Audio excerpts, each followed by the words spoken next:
Mari saudara-saudara kita buka firman Tuhan di dalam Yohanes pasal yang kedua. Yohanes pasal yang kedua ayat yang ke-13. Yohanes pasal yang kedua mulai ayat yang ke-13. Pada malam hari ini saudara, kita belajar akan firman daripada Tuhan. Dan jangan hanya belajar, tapi saudara juga harus melakukannya. Karena kalau belajar terus, tidak pernah selesai saudara. Kita harus melakukan. Kapan melakukannya?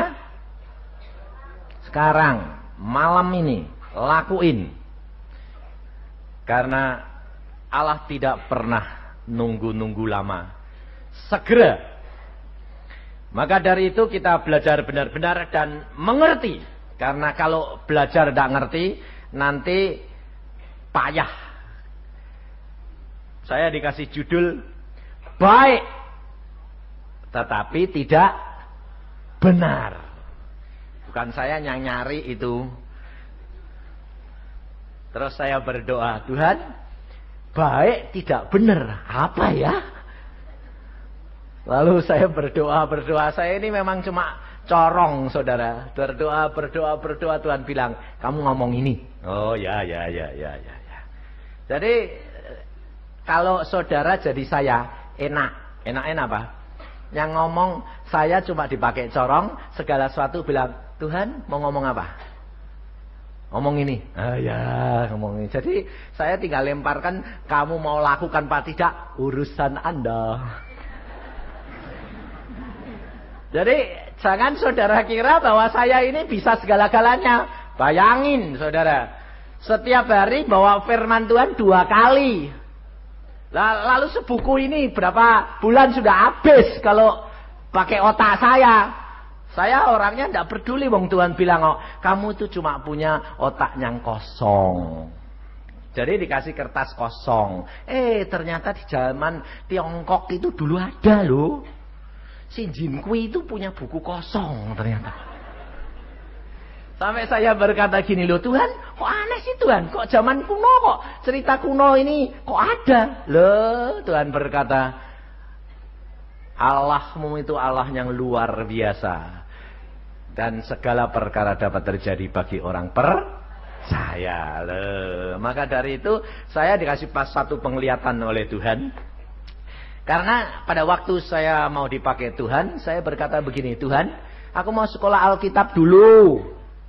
Nah, saya dapat beasiswa 5 tahun ke Amerika untuk jadi master teologi. Wah ya kepengen, ya toh. Tapi waktu sembahyang Tuhan bilang, nggak usah berangkat. Loh, mau jadi hambamu kan sekolah. Lalu Tuhan berkata, buat kamu, perhatiin, bukan buat kamu, belum tentu. Buat kamu, kamunya ini, Yusa. Tuhan berkata, buat kamu, Yusa, tidak usah. Loh, bukan saya lalu nganjurin kamu nggak sekolah. Buat saya Tuhan berkata tidak usah. Karena aku sudah didik kamu sendiri. Kalau kamu sekolah, nanti kamu punya titel master, sudah sarjana dokter gigi, lalu master teologi, kepalamu gede. Nanti bisa nggoling, Tuhan berkata. Oh gitu Tuhan. Lalu yang kedua apa? Saya diundang ke Amerika. Dan ternyata saya sendiri itu tidak kenal watak saya. Ternyata Tuhan lebih tahu. Kenapa? Saya dari kecil itu suka mata biru. Saya sendiri tidak ngerti. Lalu Tuhan berkata, ingat, kamu waktu kecil suka ngumpuli bintang film yang matanya biru. Oh ya betul. Kalau kamu ke Amerika, matanya biru semua. Kamu nanti tidak pulang, malah kecantol di sana karena biru semua. Lalu Tuhan bilang, ngerti? Oh ya. Dan aku mau pakai kamu di Indonesia, di Asia, Tuhan berkata. Oh ya, nurut. Loh, saudara tahu? Biar bodoh, tapi kalau di dalam Yesus enak.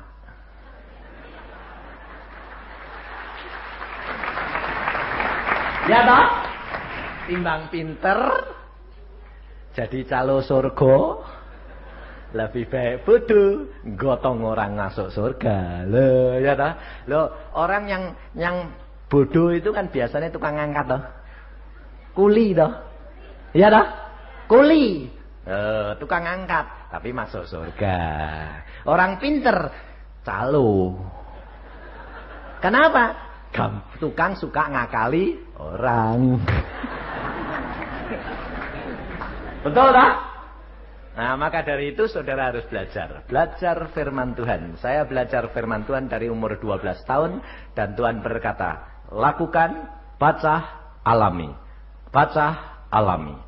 Dan sampai sekarang pun Tuhan berkata, baca terus, alami terus. Luar biasa Alkitab. Di dalam ayat ini kita belajar saudara. Karena yang baik itu belum tentu benar. Dan banyak yang baik tidak benar. Dan Tuhan sendiri yang memberikan firman ini dan saudara simak dan perhatikan dan engkau lakukan. Saya jamin engkau akan mendapatkan sesuatu yang kemuliaan Allah akan dinyatakan dalam hidup kamu. Ayat yang ke-13, ketika hari raya Paskah orang Yahudi sudah dekat, Yesus berangkat ke Yerusalem. Dalam bait suci didapatinya pedagang-pedagang lembu, kambing domba, dan merpati. Dan penukar-penukar uang duduk di situ. Ia membuat cambuk dari tali, lalu mengusir mereka semua dari bait suci dengan semua kambing domba dan lembu mereka. Uang penukar-penukar dihamburkannya ke tanah dan meja-meja mereka dibalikkannya. Kepada pedagang-pedagang merpati ia berkata, ambil semuanya ini dari sini. Jangan kamu membuat rumah Bapakku menjadi tempat berjualan. Sampai di sini saudara. Kalau kita perhatikan saudara, bait Allah itu dipakai jual beli oleh orang-orang Yahudi berapa lama? Sudah dari Yesus belum lahir, saudara tahu. Mengapa jual beli lalu disediakan sapi, kambing, merpati, domba? Ini disediakan di dalam bait Allah. Sebetulnya kalau saudara tahu latar belakangnya, ini baik. Dan ternyata orang Kristen sekarang melakukan semuanya. Maka dari itu belajar saudara. Coba perhatiin. Di Israel itu cuma ada satu bait Allah. Di Yerusalem. Lalu bangsa-bangsa Israel di sekeliling Yerusalem, itu mereka sudah bercampur gaul dengan segala macam bangsa. Dan mereka kalau mau membawa persembahan, lalu orang itu berbuat dosa, tidak boleh di tempat lain, harus di Yerusalem. Dan bayangin kalau mereka berjalan berkilo-kilo, bawa sapi, bawa kambing. Dan ini ada syaratnya lagi. Sapinya ndak boleh cacat, kambingnya ndak boleh cacat. Lah dek kambingnya kecapean atau sapinya kesandung, lalu dengklang. Lah ndak boleh sampai Yerusalem, ndak boleh ditolak sama imam. Lah lalu imam-imam orang Parisi ini memikir, karena mereka ini orang pintar-pintar, mikir. Daripada susah-susah, kita saja yang menyediai kambing, domba, sapi semuanya. Mereka cuma bawa duit, sampai sini bayar, pasti sip. Betul enggak? Loh, baik enggak? Ayo, coba perhatikan. saudara berbuat seperti pikirannya imam-imam dan orang Parisi atau tidak? Tanyai saya ini kamu. Ya toh, kamu tadi sudah bilang toh, logis toh, baik toh. Nah, kamu coba gitu ndak? Kalau kamu mau berangkat naik pesawat penuh, lalu orang bilang, mau ndak Pak? Saya punya. Bayarnya lebih ya Pak. Mau ndak? Daripada antri lama-lama, gampang, double saja. Mau nggak? Ayo jujur. Ayo, kalau masa angkutan penuh, jujur, kamu semua make ngupai orang enggak? Apa salah? Loh kok? Apakah itu salah? Tidak. Loh, perhatikan. Tetapi baik, tapi tidak benar. Itu masalahnya. Makanya banyak orang Kristen sekarang filsafat kepintaran ini dipakai dalam bisnis Kristen. Tidak tahu. Karena apa? Segala perkara dengan uang besar. Nah, ya toh? Lalu akhirnya Tuhannya siapa? Uang. Kamu hati-hati kamu ya. Hal itu terjadi karena apa? Pinter. Loh, orang yang gampang ditipu orang bodoh atau orang pinter?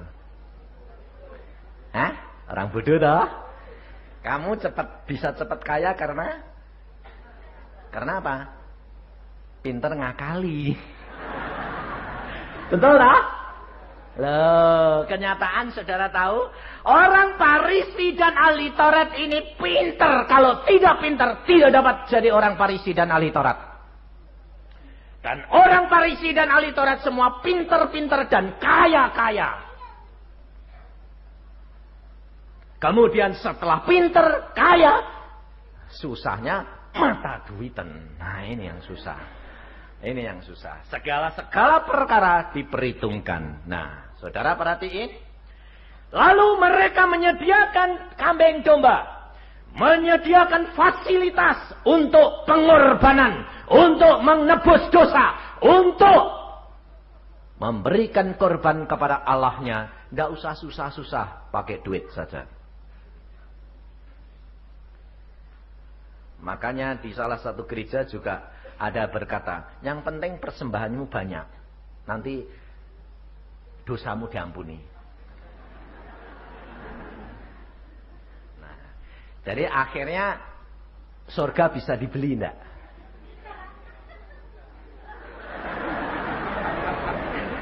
Ibu ini, oh ya kalau gitu bisa ya. Untungnya jalan ke surga itu sempit. Jadi pintunya juga sempit. Ada calonnya enggak? Tidak ada. Yesus berkata, satu-satu jalannya. Tidak bisa gandeng-gandengan. Tidak cukup gandeng-gandengan. Satu-satu. Lalu ditanya, mau kemana? Ke surga. Ngapain? Nah, kalau saudara bilang, aku sudah bayar ya Pak. Apa? Bayar? Tidak ada di sini calo-calo. Sendiri pribadi demi pribadi, saudara tahu. Maka dari itu kalau engkau tidak menjadi pelaku firman, hati-hati. Sebab Tuhan Yesus berkata, apa gunanya engkau panggil aku Tuhan, Tuhan, tetapi engkau tidak melakukan firman-Ku. Maka kerap kali dan setiap kali saya tekankan, baca Alkitab. Kalau engkau menjadi orang Kristen tidak baca Alkitab, saya tidak yakin kalau kamu itu Kristen. Pasti Kristenmu itu loh, Kristen korban ini tadi. Karena apa? Yang penting, Pak, korbannya banyak toh Pak. Yang penting kan itu Pak. Tuhan berkata, aku minta hatimu. Dan Alkitab ini berkata bahwa Yesus pada waktu dia melihat itu, Yesus perhatiin, Yesus apa gebor-gebor, ayo keluar semua. Enggak.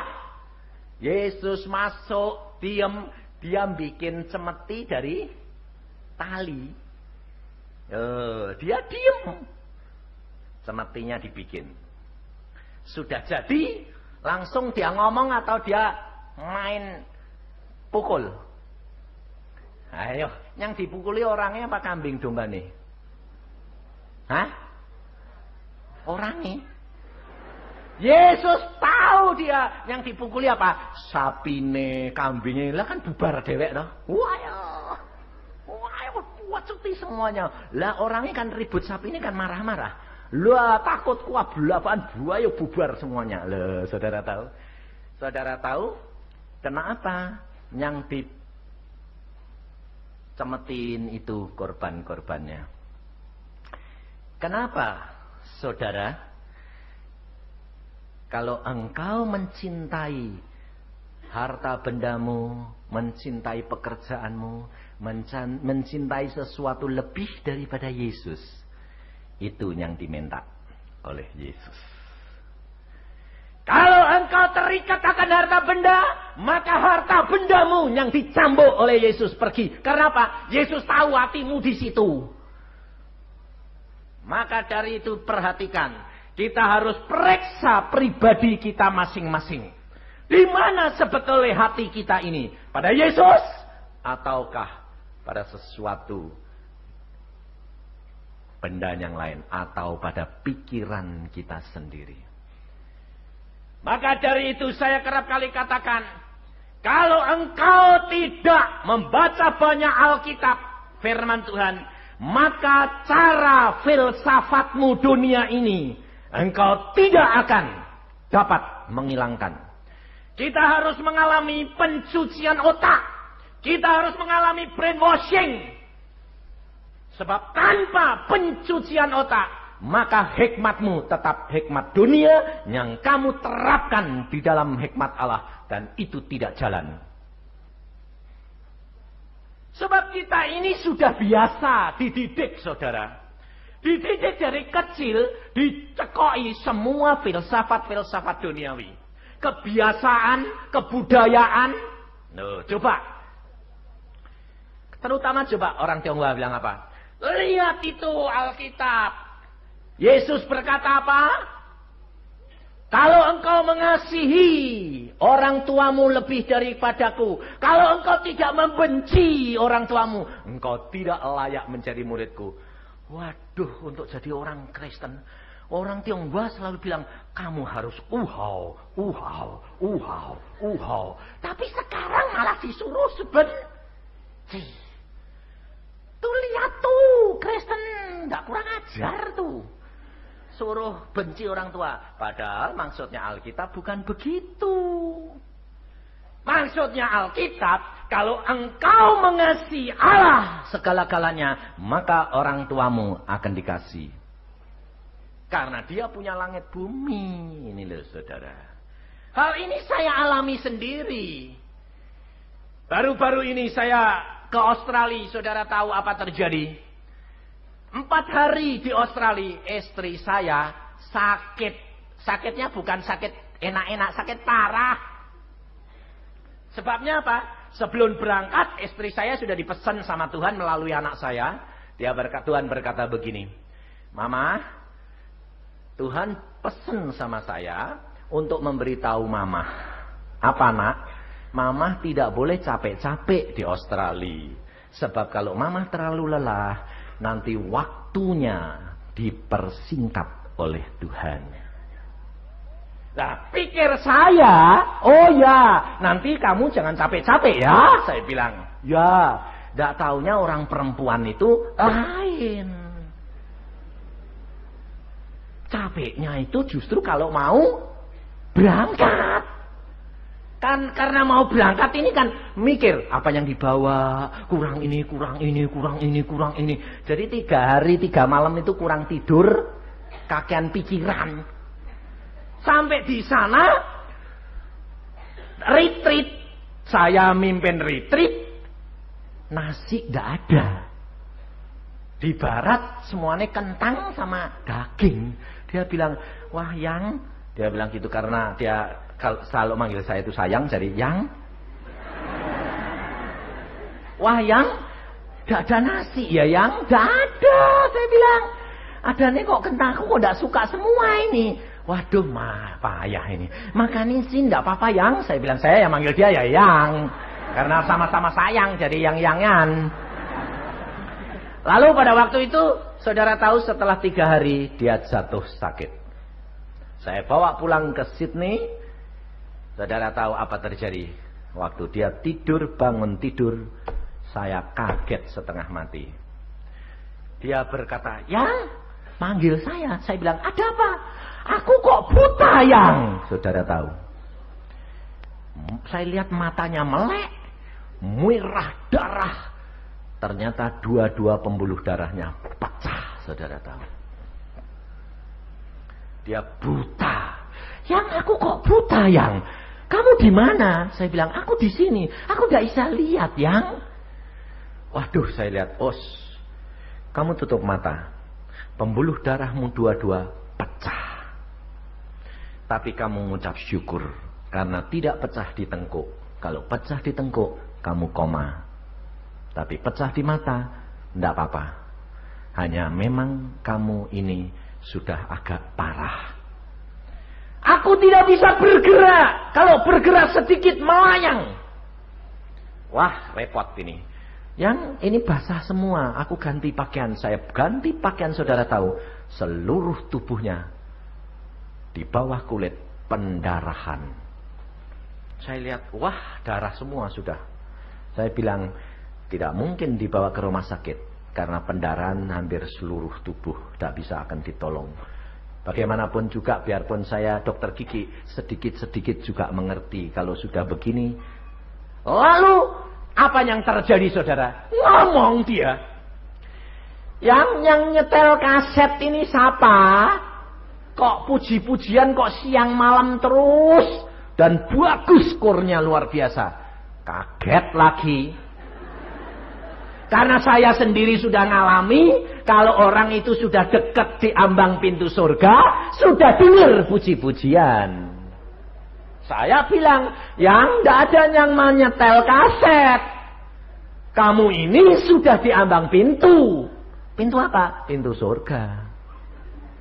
Pantesan, aku kok badanku kok ringan ya Yang. Naik, turun, naik, turun, naik, turun. Karena saya tahu sudah mau mau game.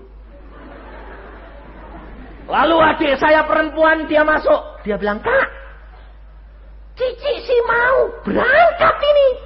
Saya bilang, iya. Lah kok kamu tenang? Lah mau apa? Loh, saudara tahu?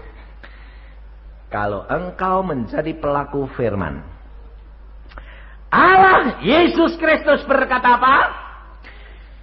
Belajarlah kepadaku, karena aku rendah hati dan lemah lembut. Tanggunglah ku yang kupasang, karena bebanku itu ringan dan enak. Sampai menghadapi kematian pun nah, tapi ibu saudara tadi bilang apa? Tuhan, engkau ndak adil. Lah karena belum sampai. Tapi kalau saya sebagai pengkhotbah sudah mau mati berkali-kali, biasa. Istri saya mau mati itu sudah 3 kali. Yang pertama sudah mati. Udah game, sudah dibawa ke tempat isolasi karena sudah tidak ada harapan dan mati. Dan saya pulang dari Jogja ke Semarang, saya cari saudaranya. Saya bilang, mana? Sikat, saya bilang. Nangis semua, tidak berani ngomong. Tapi saya tahu sudah mati. Saya bilang, tidak mati kok, tidak apa-apa. Wong Tuhan bilang kok, balik. Saya tuh masuk kamar langsung bilang apa? Jat, bangun. Langsung tak pegang, tak tarik gitu. Padahal orang sudah mati, tak tarik. Jat, bangun. Saya bilang, apa? Kok buka mata. Kok kamu kok datang? Kamu tadi kemana? Saya langsung, kamu tadi kemana? Aku sudah menghadap Tuhan loh. Lah ya, aku tahu. Aku dari Jogja itu dikasih tahu Tuhan bahwa kamu sebetulnya mati. Lah memang sudah mati. Lah ya, tapi Tuhan bilang, saya bilang, Tuhan, aku ini mau jadi penginjil, mau jadi hambamu. Tapi aku mesti ngalami kawin. Tidak kawin, nanti ditanyai orang yang sudah kawin, tidak tahu apa-apa. Aku mau ngalami, punya istri, punya anak. Oke, Tuhan bilang. Lah kalau gitu balikin dong Tuhan. Ya, kamu cepat pergi ke Semarang, nanti bangunkan dia. Saya bangunkan, bangun. Lalu yang kedua, waktu dia serangan jantung. Dia bilang, aku kok tambah lama kok napasku tambah pendek. Kelihatannya aku kok tidak lama sih yang. Tidak apa-apa, kalau sudah waktunya pulang-pulang. Pasti ibu-ibu di sini itu loh, omongan suami gitu ndak setuju. Pasti. Karena apa bilang gini, wah Pak Yusa ini ngomong ngajari suami ndak baik ini ya. Itu saya ngomong ya, jangan niru suami-suami. Sebelum kamu suami istri mengenal benar-benar. Sebab kalau suami berani ngomong gitu sama istrinya, pada waktu dia kena serangan jantung malah mati. Karena apa? Marah. Si istri mesti kurang ajar ya kowe. Berarti aku cepat mati supaya kowe kawin lagi ya. Mesti gitu nanti. Lah jadi kalau jengkel gitu kan tambah mati. Tapi karena istri saya sama saya ini jelas sudah mengerti, dia bilang, "Heeh ya yang, buat apa susah-susah? Lah kamu bagaimana?" Yesus yang ngurusi, bukan kamu. Tidur. Kalau harus pulang-pulang, saya mau sembahyang. Dia tidur, saya masuk. Saya ngomongnya sama Tuhan, bilang apa? Apa? Dalam nama Yesus tak? Enggak. Kamu itu paling cepat loh, ada apa-apa. Oh, belum apa-apa kok sudah ribut kayak gitu. Saya masuk kamar berkata, Tuhan, istriku ini kok katanya kepingin bukan kepingin. Katanya kok sudah sesek napasnya mau mati ini, apa betul? Oh. Ngomong ya gini ini, saya sama Tuhan enggak sampai waduh, ketinggalan, mati nanti.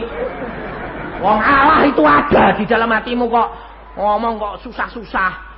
Nyusun kata-kata tetek bengek.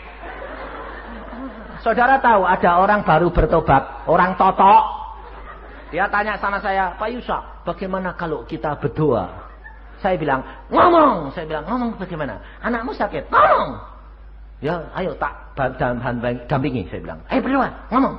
Tuhan, lu tahu anak gua sakit ya, lu tahu ini sembuhin dong Tuhan, sembuh.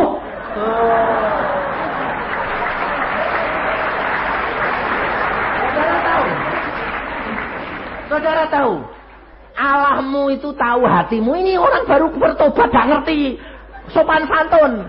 Masa nganteng Tuhan, lu tahu kok. Saya berdoa sampai, aduh Tuhan ampuni. Aku yang salah enggak ngasih tahu, saya bilang. Tuhan itu rendah hati, saudara tahu. Coba kalau itu saudara majikannya ngomongi gitu sama pembantunya, lu tahu ya. Untungnya Tuhan Yesus itu rendah hati sehingga semuanya itu terjadi. Dan dia bilang, Yesus hebat, Yesus hebat. Saudara tahu? Maka dari itu kenali dia, saudara. Saya ngomong cuma begitu. Tuhan, istriku itu sudah katanya napasnya sesak. Sudah waktunya. Tuhan bilang, belum. Oke, kalau gitu sembuh dong Tuhan. Sembuh. Nah, saya cuma datang. Yang, sembuh. Tidak jadi. Gitu. Lalu bilang, iya sudah baik kok. Iya, tidak apa-apa. Nah, saudara tahu di Australia ini. Apa yang saya katakan? Tutup mata. Sembahyang. Siapkan diri. Kalau sudah pulang, waktunya pulang. Pulang. Saya akan berdoa. Sementara itu, anak saya di negeri Belanda, perempuan entrokal, saudara. Waktu saya terima, dia berkata, Papa, ada apa dengan mama? Saya berkata, mengapa kamu introkal dan tanya mama? Saya mendapat penglihatan bahwa kaki mama satu sudah menginjak ambang pintu surga. Dan pintu surga sudah terbuka. Mama tinggal setengah langkah, Papa. Tetapi dia menoleh kepada saya. Saya berkata, berdoa nak, ibumu memang sedang mau berangkat. Dan dia berkata, hah? Tutup teleponnya, berdoa. Nanti aku beri kabar lagi kepadamu. Apa kehendak dan keputusan bapakmu? Tutup, saya berdoa. Saya berkata, Yang, yuk sembahyang yuk. Dia bilang, yuk sembahyang. Dan pada waktu itu saya berdoa begini, Tuhan Roh Kudus, apa yang aku harus berdoa? Roh Kudus berbicara jelas. Dia berkata, cepat minta kepada bapakmu. Bapakmu sudah siap memberikan apa yang kamu mau minta. Wah, saya dengar gitu, saya yakin kalau saudara dengar gitu langsung minta, Tuhan sembuh. Betul tak? Betul tak? Itu tandanya kasihmu sama Yesus masih kurang. Kenapa? Karena kamu masih memikirkan dirimu sendiri. Tetapi pada waktu itu saya tidak berdoa begitu. Saya tanya lagi, Tuhan Roh Kudus, Engkau kan yang tahu hatinya Bapak. Aku minta apa? Supaya Bapak senang. Roh Kudus berbicara lagi, minta anugerah dari Bapakmu untuk menyelesaikan tugasmu di Australia 3 minggu lagi. Oh ya, betul itu Tuhan. Lalu saya berdoa, Bapa, di dalam nama Tuhan Yesus aku minta kepadamu satu perkara. Supaya aku dapat menyelesaikan tugasku di Australia ini. Sampai selesai 3 minggu lagi. Dan dengan baik. Bapak ngomong, berbahagialah engkau hambaku. Karena engkau mau menyelesaikan dan kamu dapat menyelesaikan. Dan aku berkati pelayananmu. Saya bilang, amin Tuhan. Waktu amin saya buka. Saya lihat istri saya, loh lah ini terus bagaimana ini dia mati? Langsung ingat lagi saya, loh lah terus ini piye Tuhan? Jadi ini mati enggak nih? Bingung saya.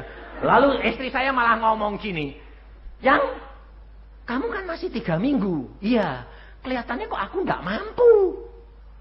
Lah terus piye? Bagaimana? Kamu coba telepon sama Garuda siang. Tanya, kalau aku mati nanti gampang enggak dikirim? Jadi saya telepon sama perwakilan Garuda. Pak, tolong tanya, kalau ada keluarganya yang mati, dikirim ke Indonesia gampang enggak? Lalu jawabannya, oh gampang, semua sudah diurusi. Cuma nanti ditaruh di kargo. Dicampur sama barang-barang. Hah? Jadi ditumpuk di barang-barang, Pak? Iya. Hah? Ya sudah. Lalu saya bilang, yang, kalau mati ditumpuk di barang-barang. Di kargo. Iya. Nah terus nih, ayo sembahyang lagi. Wah, saya sembahyang lagi. Lalu saya berkata begini, Tuhan, lalu bagaimana dengan istriku ini? Kalau aku harus menyelesaikan 3 minggu, lalu istriku mati, tak apa ke? Tak balsem kek? Dikirim kek? Tuhan bilang apa? Yusa, masakan kalau engkau melayani aku dan yang mendahulukan aku pekerjaanku, masakan aku tidak mendahulukan kamu? Lalu dia berkata, bukankah firman Tuhan berkata, cari dulu kerajaan surga serta kebenarannya, maka semuanya akan ditambahkan kepadamu. Dan jadi bagaimana Tuhan? Karena engkau memperhatikan aku dan mendahulukan aku, istrimu sembuh. Dan saya bilang, yang sembuh, kata Yesus. Dan dia bilang, sembuh. Dalam waktu 3 hari, sempurna. Matanya sempurna lagi. Dan sembuh, kata Allahmu itu Allah yang luar biasa. Makanya ada anak Tuhan, dokter, pergi ke Bandung. Khusus mau ketemu istri saya. membuktikan. Waktu dia ketemu, hebat ya Tuhan itu. Sempurna matanya pun sempurna, tubuhnya sempurna kembali. Saudara tahu, engkau tidak perlu takut, engkau tidak perlu khawatir. Allahmu cukup kuasa melakukan segala perkara. Tetapi Allah minta kepada saudara dan saya, persembahkan tubuhmu, bukan korban-korban sapi dan kambing domba. Allah tidak mau bait Allah kita ini bercampur baur dak karu-karuan. Menjadi tempat perdagangan. Apakah saudara kira bahwa saudara tidak melakukan seperti yang dikatakan oleh firman Tuhan? Bukankah kerap kali kamu berdagang? Kalau kamu, anakmu, istrimu diminta, kamu bilang apa? Jangan Tuhan, apapun yang engkau minta aku berikan. Kalau engkau sedang dalam keadaan sakit, engkau cepat berjanji, Tuhan kalau aku sembuh, pakai hidupku untuk pelayananmu. Betul enggak? Apakah itu enggak perdagangan? Hah? Cara tahu bahwa kita filsafat dunia ini, hikmat dunia kita pakai untuk Allah. Padahal Allah berkata, hikmat dunia ini adalah satu kebodohan bagi Allah. Kelihatannya baik, tetapi Allah tidak suka karena tidak benar. Makanya orang Jepang waktu ditanya, kenapa kamu tidak dapat jadi orang Kristen? Jawabannya apa? Orang Jepang mengapa kaya? Karena dewanya banyak. Tuhan ya, dewa ya. Orang Kristen juga begitu tak? Coba. Tuhan ya. Simpen jimat ya. Buat keselamatan. Kalau. Ini loh saudara. Masih pergi ke tukang ramal. Ayo. Masih lagi beli lotre. Ayo jujur. BCA sekarang bikin 10.000 hadiah 150 juta. Nabung dah. Nabung dah. Pikirannya nak kepengen hadiah atau timbang nanti duitnya habis. Hadiah itu mancing. Sehingga zaman sekarang pun bisnis Kristen gitu. Ya, bisnis Kristen itu. Kalau anaknya sekolah nggak diterima sana sini, wes jadi hamba Tuhan nih. Saya ini jadi hamba Tuhan tuh enak. Laris. Uangnya banyak. Sebabnya apa? Bisnis Kristen. Sampai ada yang ngomong begini. Sekarang ini manggil hamba Tuhan yang terkenal di organisasi, kolektornya mesti nutup. Mesti untung. Kurang ajar enggak? Lalu hamba Tuhannya dibuat reklame. Nah, saya bilang, Tuhan ampuni. Untung saya ini dipimpin Tuhan, dididik Tuhan. Saya enggak peduli orang kaya, orang miskin yang manggil saya enggak urusan. Banyak orang bilang, Pak, di Jakarta sih Pak. Jakarta sudah banyak orang. Saya bilang, hamba Tuhan siapa saja panggil ke Udayana, mesti mau. Tapi kalau coba hamba Tuhan yang sudah dipakai Tuhan pergi ke desa-desa itu loh, mau nggak? Saya barusan pulang dari Bali, saudara, 10 hari. Ke desa, ke pelosok-pelosok, ke hutan. Yang datang berapa? 1.500 orang. Di desa, orang asli Bali semua. Tidak ada yang keturunan. Di sana gebleng-gebleng firman Tuhan. Saudara tahu, hari terakhir saya datang kaget. Kenapa?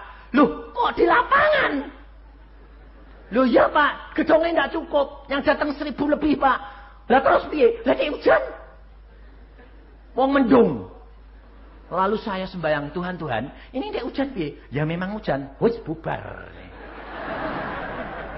Loh Tuhan, ini tidak hujan bagaimana? Ya memang tak kasih hujan. Lah, aku khotbah ini basah hujanan malam-malam ini. Ini sudah botak loh, Tuhan wis tuwa. Bayangin saudara, kebaktian mulai jam 7. Saya habis baca Alkitab, tak tutup kerekep. Turun hujannya, kretek, bayangin saudara. Saya pikir gini, wah ini dek hujan, bubar kabeh ini. Ya toh? Kira-kira kalau saudara yang hadir pada waktu itu lari enggak? Ayo jujur. Lari toh? Nah, wong imanmu iman sama hujannya takut toh. Untungnya di sana anak kecil sampai yang tuwek-tuwek, pendeta-pendeta, ndak ada satu yang pergi. Sampai saya ini khotbah sejam hujan-hujan, basah kuyup. Tapi saya berkata, saudara mau berhenti atau terus? Terus. Saudara tahu luar biasa. Yang berdiri tetap berdiri, hujan-hujan. Yang duduk di rumput tetap duduk. Yang kecil-kecil tetap duduk. Yang tuwek tetap duduk. Sampai akhirnya kering lagi. Karena habis itu terus minta apa? Tanya jawab. Saya bilang, apa enggak kedinginan kamu? Terus Pak, panas kok Pak. Wah. Wah hebat. Saya bilang, Tuhan luar biasa. Lah ya, hati saya itu loh lebih senang di situ. Kenapa? Imannya itu ujian. Tuhan berkata apa? Kalau aku biarkan hujan sebab apa? Aku uji. Adakah mereka tetap setia? Dan ada 800 pemuda-pemudi menyerahkan diri menjadi apa? Penginjil. Dia bilang, paling tidak kita dapat 1 atau 2 orang untuk memenangkan Bali. Wah, saya bilang, puji Tuhan. Nah, ini laskar-laskar berani hujan. Saudara, kehidupan kekristenanmu akan diuji. Jangan enak-enak. Perhatiin firman Tuhan. Kita harus sudah tanggalkan kembali. Kita jangan tinggal di dalam perbuatan-perbuatan dosa yang lain. Kita harus hidup dalam kekudusan. Kita harus hidup dalam kesucian. Alkitab sekarang sudah mengatakan, Yesus sudah berkata, engkau dan saya adalah bait Allah. Dan Allah tidak suka semua korban-korban yang lain kecuali hatimu. Maka dari itu saudara, perhatikan firman Tuhan.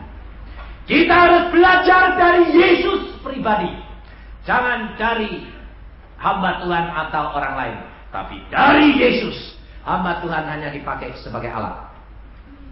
Di Surabaya ada seorang anak kecil umur 5 tahun. Ayahnya itu seorang pemborong.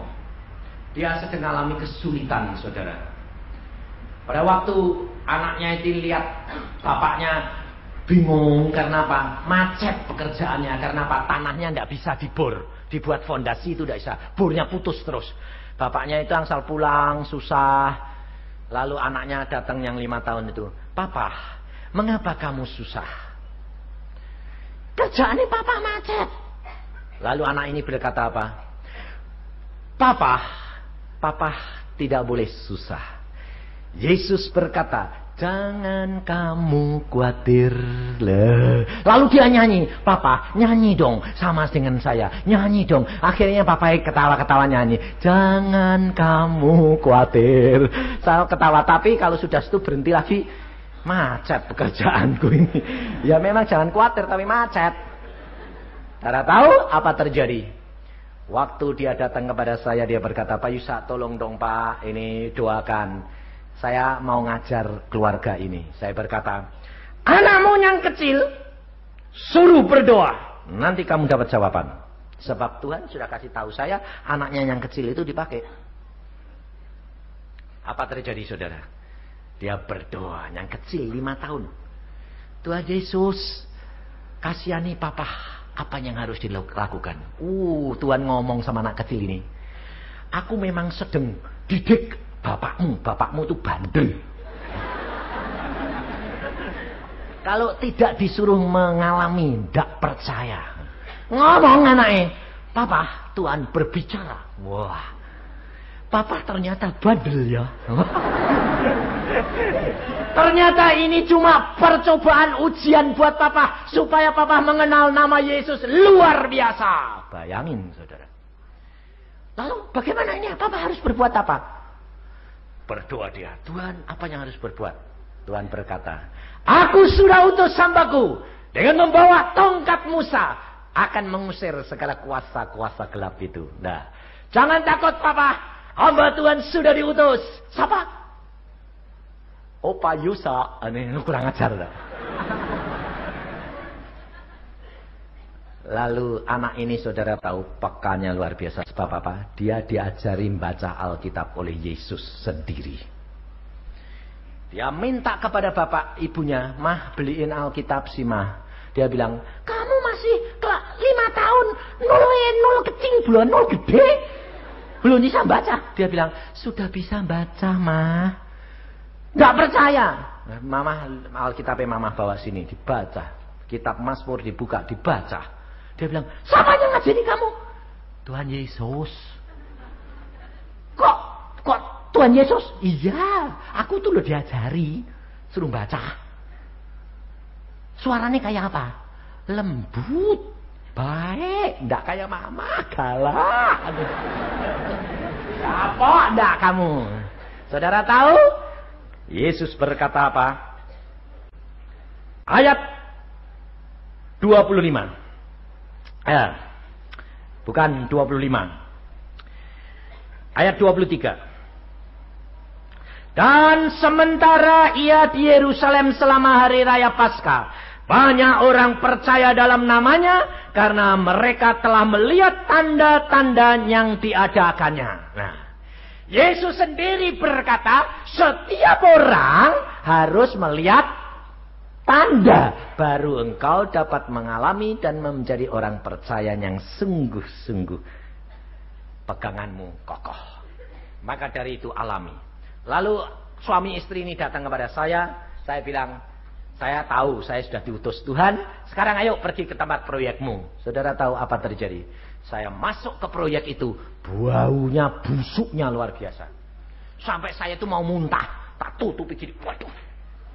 Tapi hamba Tuhan dua sama suami istri yang punya proyek ini malah gak nutupi hidung, malah gini, mana sih?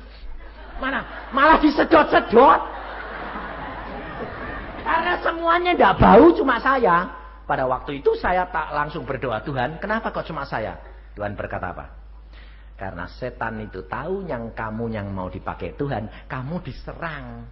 Supaya kamu tidak mau masuk. Oh gitu. Langsung saya bilang, dalam nama Tuhan Yesus setan, aku tidak mau bau kamu. Langsung hilang. Lah, terus saya rileks masuk. Saya masuk, saya berdoa. Berdoanya bagaimana?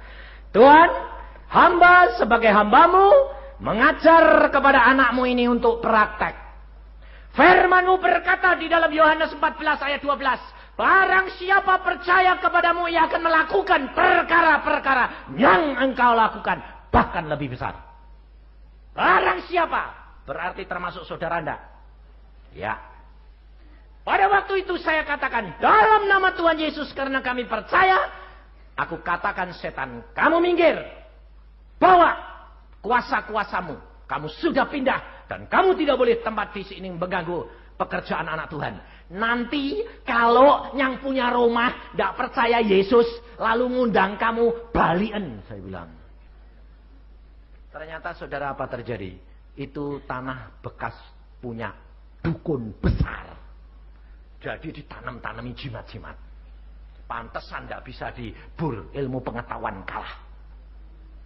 Tapi sejak itu apa terjadi? Dibur orang satu. Saya bilang besok bur. Kletek. Kok ringan ya Pak? Kok jebol semua ya Pak? Loh, 21 lubang jebol semuanya. Tidak ada satu yang sanggup. Tukang-tukangnya bilang apa? Kok enggak pakai kepala kerbau, kok enggak pakai saji-saji, kok cuma dalam nama Yesus. Hebat ya. Loh, saudara. Maka dari itu kalau engkau tidak praktek, saudara, kamu tidak akan mengalami kuasa Allah dalam dirimu. Jangan terpancang kepada masalahmu. Masalah duit, tidak apa-apa. Masalah penyakit, tidak masalah. Senangkan hati Yesus. Lakukan firman. Yesus akan memperhatikan engkau. Karena Yesus berkata, kalau engkau mendahulukan aku akan perhatikan kepadamu. Jangan takut. Ada seorang pengusaha di Jakarta ini. Kemarin dia ngomong sama saya begini. Pak, Tuhan itu memang hebat. Ya hebat, dari dulu ya hebat. Apa yang Pak Yusak katakan jadi loh Pak. Loh, bukan saya. Saya ini kan cuma datang ke rumah kamu. Lalu saya berdoa, Tuhan jadikan aku berkat bagi rumah ini. Ternyata orang ini punya masalah. Utangnya sekitar 200 juta. Lah repot, saya bilang, Tuhan, lah utangnya kok banyak. Kok tidak tanggung-tanggung gini Tuhan. Tuhan berkata, beritahukan. Kalau dia bangun pagi setiap pagi dengan istrinya, dalam waktu singkat aku akan selesaikan masalahnya. Tuhan itu luar biasa, saudara. Saya kembali lagi ke sini, dia bilang, betul-betul selesai Pak. Kenapa? Aku punya perusahaan. Perusahaan itu selalu rugi Pak. Aneh. Ada orang datang beli, malah bersaing dua ini, akhirnya beli ini mahal. Sudah itu, orangnya malah ngomong gini, kamu jangan keluar, kamu tetap kerja, saya gaji kamu 1,5 juta 1 bulan. Aneh enggak? Jadi dia bilang, Tuhan tuh kok luar biasa ya Pak.